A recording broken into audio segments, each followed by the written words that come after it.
everybody. How are you? Thanks very much for joining. If you're watching live, it would be great to hear where you are watching from and your name, because sometimes LinkedIn doesn't always show it if you comment. I will do my best to try and drive it. It's me and Hugo today. You might have heard him then. He was just barking as that video played because someone was maybe a car going past, but who knows. So if you're joining through LinkedIn, please just drop in a comment where you're watching from. Thanks for giving up half an hour of your day. And if you're watching it recorded on LinkedIn or YouTube, again, thanks very much. Let's see how this goes. First of all, hands up if you are getting battered by hay fever at the moment. I haven't been fighting. This is the result of hay fever, and it's absolutely destroying me at the moment. So let's go on now with a couple of things that hopefully you'll find interesting about our industry. And I want to start with events. So I want to first of all thank Katie Forsyth and Red Recruitment for this info and image. You may have seen Katie added this to LinkedIn. I loved it and thought I would just ask her if it was okay to share it on the show. We have our first comment. Hey Martin, great to join from London. Hello, London. Could you say where you're watching, what your name is? Sometimes the LinkedIn settings means your name doesn't show. There's Hugo. And Danny. Hi, Danny. Watching from the office in Lincoln. Good to see you. I will hear from you. So let's just go back to this that Katie shared on LinkedIn. I thought it was brilliant and wanted to share it again. And this is she put together when the festivals are being, when there's live festivals out, a lot of your team may be going to these festivals. And why not get ahead of the game with your workforce management and resource planning? People generally want to be taking holidays and things like that. So let's just make sure that you're all over it. You're accommodating their wishes so they can get out and enjoy the music and the sun. And also, why not do some themed sessions around these festivals? So have another. Hi, Jules from the Icon Communications Centre and watching in Bromley. Hello, this is great. Thanks, everybody. So, yeah, really good. Oh, I should have said, for everything that I share and on last week's episode, if you missed it, I will be putting all of this content in the newsletter that I do on LinkedIn. So everything is going to be there. So please do subscribe to the newsletter because all of this content will be there. Oh, this is great. Loads of people. We've got, hey Chris, how you doing, mate? Chris has been a guest on the podcast, also in London.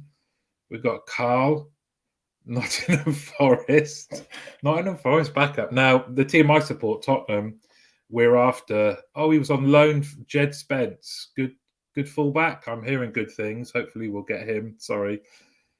And Michael, first time listener from Germany. Oh, brilliant. Guten Tag. Believe it or not, I was born in Germany. My dad was in the RAF, so I was born in Germany. Went back there when I was about 10, and played some football there. The only things I know are football terminology. And Laura, hi Laura from Dialect Communications, watching from our customer hub in Gateshead. Lovely part of the world. Hi Laura, thanks very much for tuning in. So I'm now going to try something a little bit different. We're going to have some news.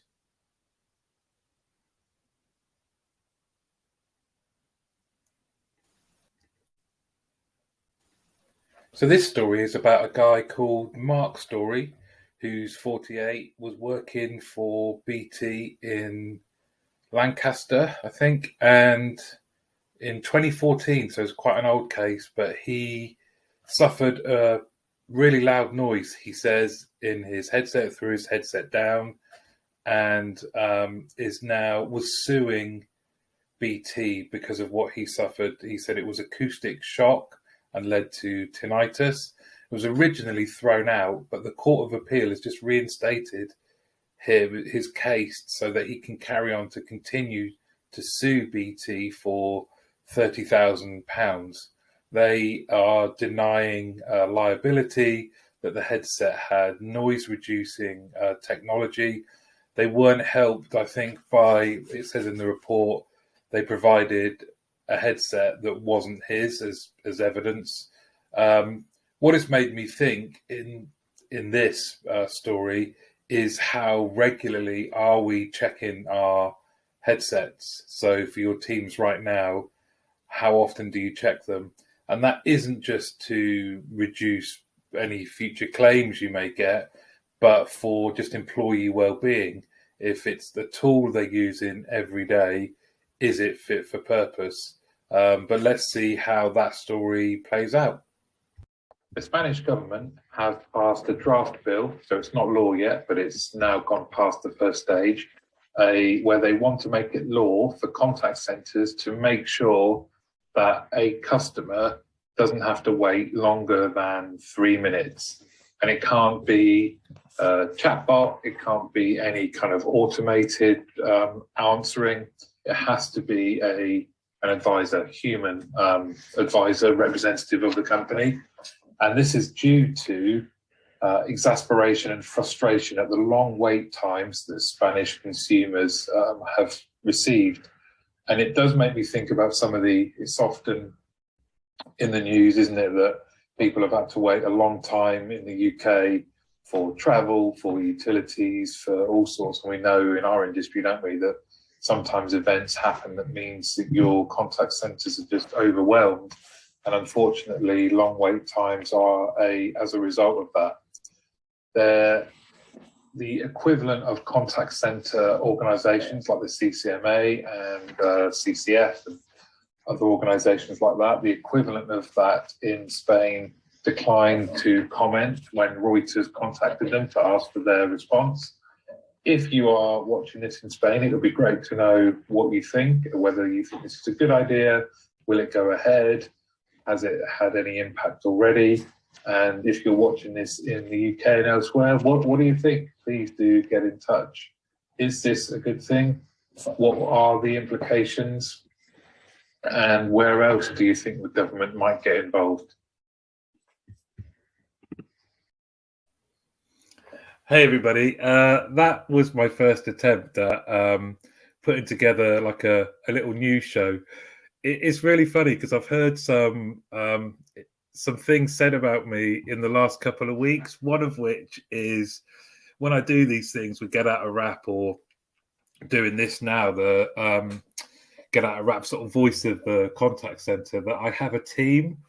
And I don't know if you noticed, but in the Spanish government story, did you see that I was in the corner of the screen? I just couldn't edit out my face showing there. So as well as creating my own blooper reel, hopefully it will kind of let people know. At the moment, it is just me. I do this. I put together this LinkedIn Live and those videos at the weekend. So yeah, it's definitely just it's just me.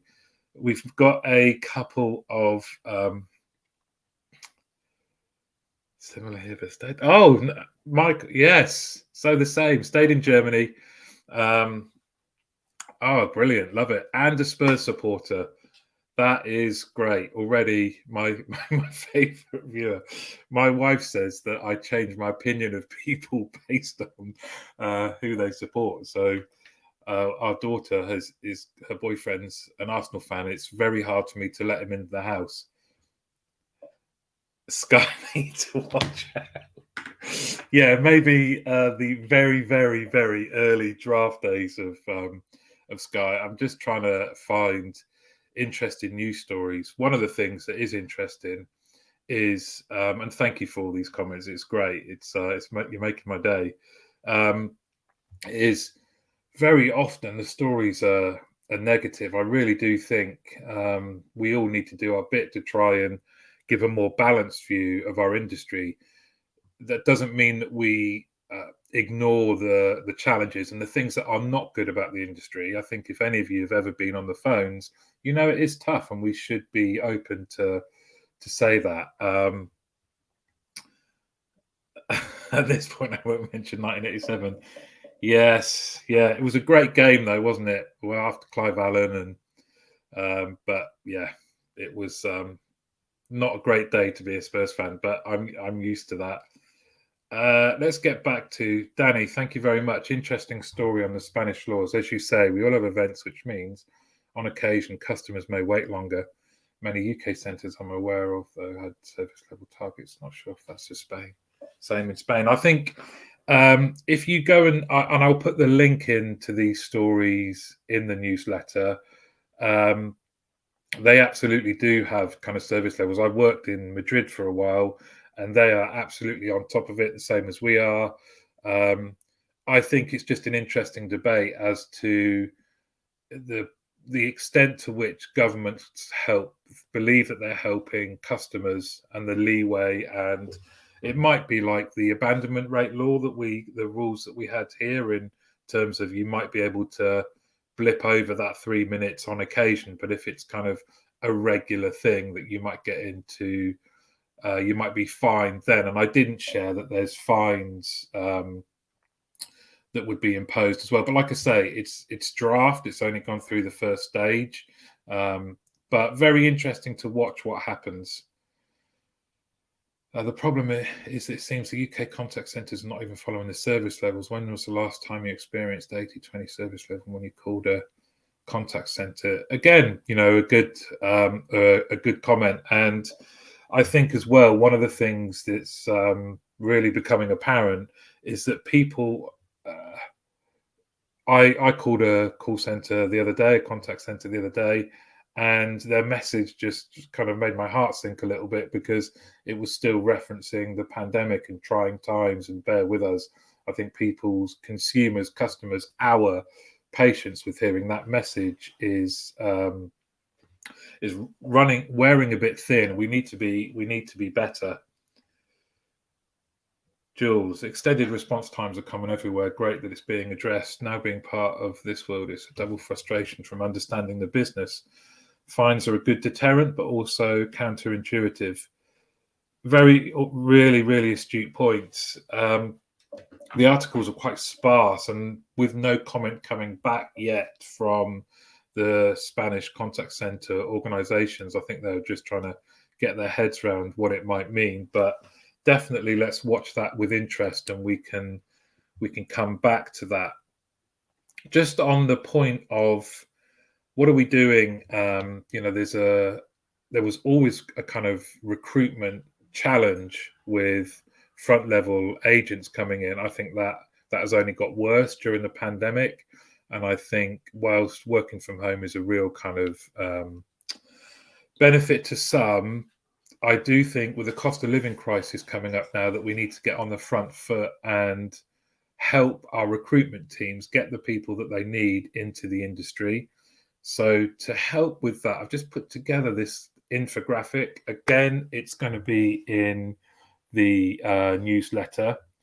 Are you doing things like this, or are your recruitment teams doing things like this, where we're on the front foot talking about why you should join a contact center, why it's good to come and work in a contact center? Now, don't get me wrong. I absolutely think that there is a real need to look at the salary levels that we're paying our customer-facing frontline agents and advisors. And Beverly Hughes has posted on that today on LinkedIn. It's a really interesting comment and information around the salary levels that are out there that haven't really changed. And I think we definitely need to do that. And maybe we can have a longer chat on that on another episode. But what I wanted to do is, and please, it would be great if you can tell me what else you might want to add to this. Why is it great to work in a call and contact center? You'll belly laugh every day. And again, interestingly, I've based this on my experience of being in a physical building. What is it like now for people when you're hybrid or working from home? But I remember every day just my sides aching just because of the characters and the people around me. And I think the element of fun in work is overlooked. You can have fun and still be professional. You'll learn so much, I think, if you I would often liken some of the contact centers I worked in to my time at university. If you wanted to seek out people with a growth mindset, you can find them in a contact center. It was just a great place to work. The yellow type there, you might not be able to see it. I can't, but I'm blind. Is you'll be an expert on relationships and customer experience. This is something I used to say to my teams. If you spent any time on the phone, you'll talk to more customers in a week than senior leaders will get to hear from in a year, probably. They might get market research and insight reports and things like that, but you'll actually be speaking to them. You'll gauge their mood.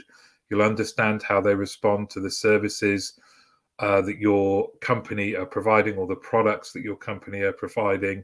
And you'll understand what's important to them, how quickly they want to be dealt with, the questions that they have. This is invaluable as you progress through your career. You become an expert problem solver. And if you think we're asking more and more agents to become people that are adept at dealing with complex queries, these are great tools to have on your CV. And what greater place is there to progress your career?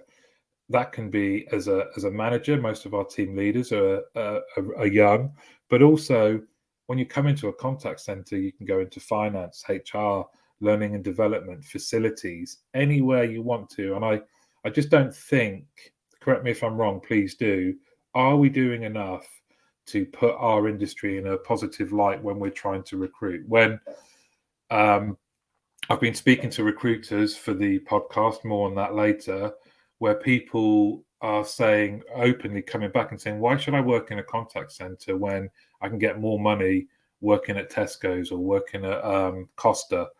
And how do we respond to those challenges? I've taken a stab at a start of that. It would be great to hear what you think as well. Right, let's just go. I've missed a few comments. Sorry, guys. Let's have a look. Michael, so regarding the Spanish draft, this might be a bit of a pitch from me, but if this draft is passed, contact centers will have to focus on quality and first call resolution more, so less recurring calls are needed. Very, very true. Jules, thank you. Cost of living crisis, whilst hybrid is now accepted, people don't want to. I've missed the bottom of that comment. Sorry, this is hopefully cost of living crisis, cost of fuel, driving people to work from home, hybrid. As winter approaches, fuel gap finds home bills going through the roof. Will this drive people back to a warm office? Yeah, potentially. I don't know if you noticed as well, I didn't have time to add it to my home movie news broadcast, but Lloyd's, I've seen, are doing a one-off payment to all call centre or contact centre staff of £1,000 to help with the cost of living crisis. Great. Is it more than a gesture? I don't know. I'd certainly think people would welcome it, but we've got to watch this with interest. Thanks, Jules. I appreciate that. Again, I'll share this in the newsletter. And again, no marketing team with me. It's I've got about 300 very, very poor designs on Canva to get to this point. Danny, to hit some of these elements home, we run 2 virtual open events each time we recruit, with advisors present to give potential candidates a real open and honest view of life in our roles. These have gone down really well. That's brilliant. That's great. An open event. I know Rachel Goddard told me about, they used to do like job fairs internally, similar sort of thing, but that was for people wanting to potentially look at moving around the contact center. Danny, for you guys at Anglian Water, doing something like this to help potential employees see what it's really like, I think is great.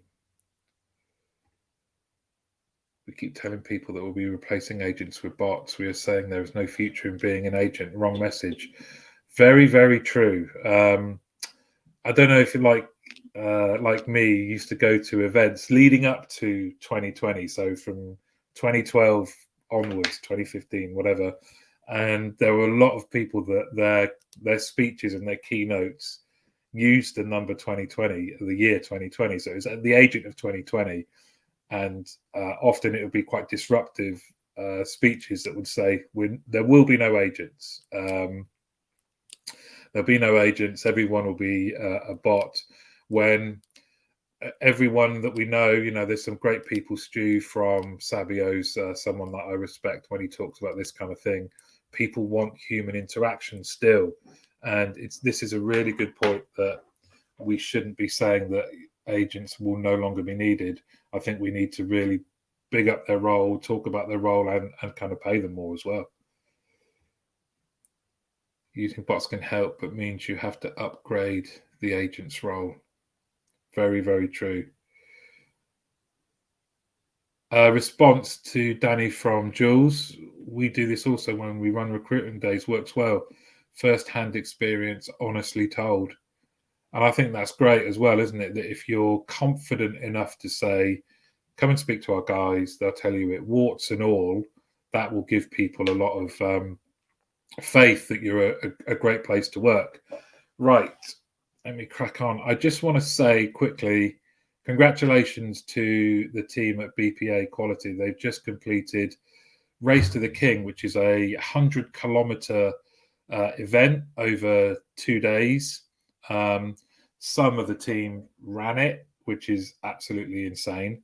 But the team did it, and they're raising money for the Exeter Foundation. So BPA Quality is an Exeter-based company in our industry that I work for as well.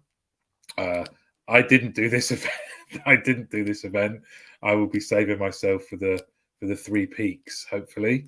But congratulations to all the team. If you want to donate, again, I'll put the link in the newsletter. But the Exeter Foundation take a lot of money and distribute it to those in need in our local city, because we take being a community member very, very seriously. So well done, everyone there, and I'm sure the blisters are worth it.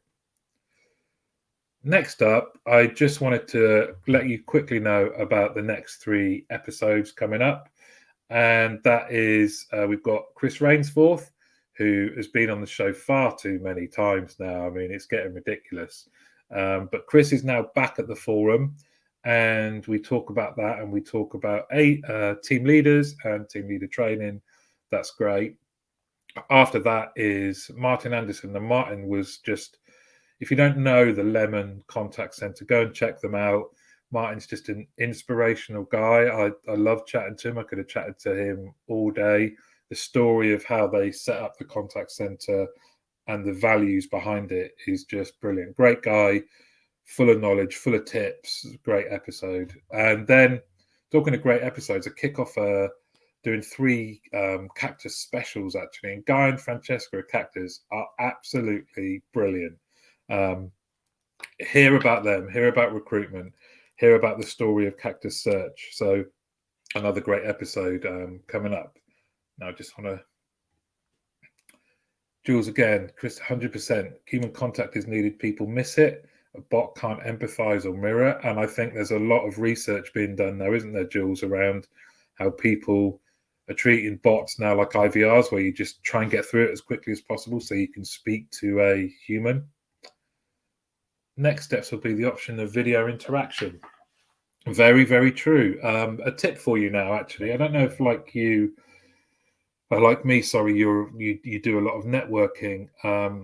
I've taken to using a service called Tella, Tella, where you get 10 free videos. It just very quickly records you. And I'm using that instead of typing out messages for LinkedIn, for emails, for all sorts. And when you receive them, interestingly, I get a lot of messages in my LinkedIn mailbox. The video messages kind of capture my attention a bit more. So I don't know how long that will last, but it's a really good point that we're so much more used to talking to each other now via video. Will that lend itself to this kind of video interaction you're talking about. I think you're dead right there, Jules. Okay. I'm not sure if he's watching, but I'm always going to pick someone out that I recommend you follow. I'm a bit biased, but this is a guy that I talk to pretty much every day.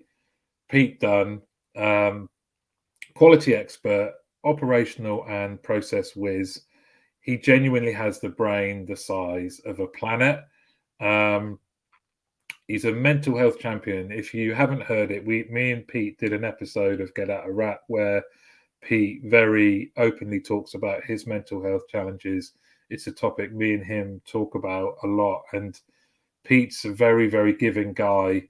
He is open to talk to everyone and share tips, share his experience. But if you just want to focus on operational and quality stuff, Pete's definitely your man. He loves gaming, D&D. He's Northern, not Australian, and that comes just because I have a weird tick where I like to say his name in an Australian accent, and it's actually led to people asking if he is Australian. He's not. He's not a Geordie because he lives in Sunderland. I know that's I've made that mistake before. Oh, thank you, Michael. Vidyard does video too. That's great. If we can like share tips with each other via this this medium, that'll be brilliant. I really do appreciate all your comments. I'm sorry that I'm probably a bit slow in keeping up. I will get better at this. I promise.